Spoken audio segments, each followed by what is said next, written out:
Hi everyone, this is Suitcase in Points. Today we are reviewing BA11 flight from London to Singapore in Club World.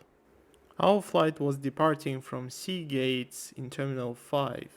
I therefore opted to stay in B Gates Lounge by BA, which is just halfway between the main terminal building and Gate C. I cannot emphasize enough how much better this lounge is compared to South and North galleries in the main terminal. As you can see, it's much more spacious, has much fewer people, and the variety of food and drinks is much wider. Surprisingly, unlike our previous BA experiences, boarding commenced on time, and it took me just under 5 minutes from the lounge to the gate to board the plane. Our flight was operated by a Boeing 777-300 retrofitted with club suite cabin. I was seated in seat 12A, which is somewhat in the middle of the main club suite cabin. Cabin looked sleek and modern, similar to other aircraft types fitted with club suite cabins. Upon boarding, every seat had a pillow, the white company bedding set, and a bottle of still water waiting for you. There were two meals offered on this flight, a dinner and a breakfast. Here you can see the menu for both of them, which was handed out just before we taxied to take off. Dinner included a choice of starter, main course, and cheese or dessert, accompanied by a choice of wines and champagne, and an English sparkling wine, which is now being offered on board of all British Airways long-haul Club World flights. Breakfast selection was much more modest and only included full English, Belgian waffles, and an omelette. I opted for salmon and avocado tartare as a starter, which was actually quite delicious. And please don't judge me for having red wine alongside salmon. As you can see, turbulence was quite strong, so I didn't want to have white wine as the last drink in my life. For the main course, I took beef cheeks, which were very tender and very moist, and were accompanied by a potato gratin. Not much to say about the cheese platter, but it did a perfect job of wrapping up the meal. This plane had onboard Wi-Fi, priced at about £20 for the entire flight, which I found quite reasonable, and the speeds were good, so that let me get some work done on the flight before going to bed.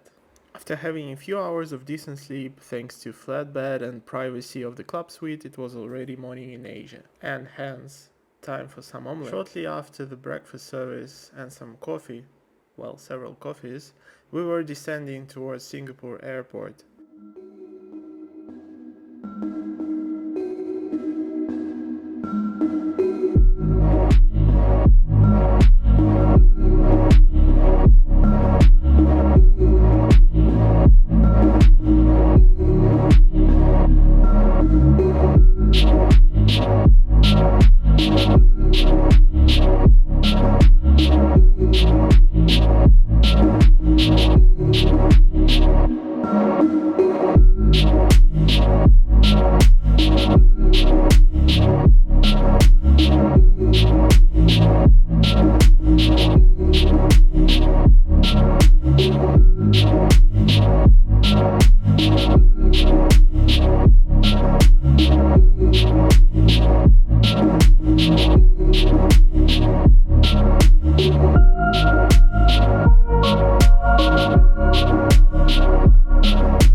Just looking at Flight Radar 24, it seemed like a busy period of time for Changi Airport, with a lot of flights arriving there.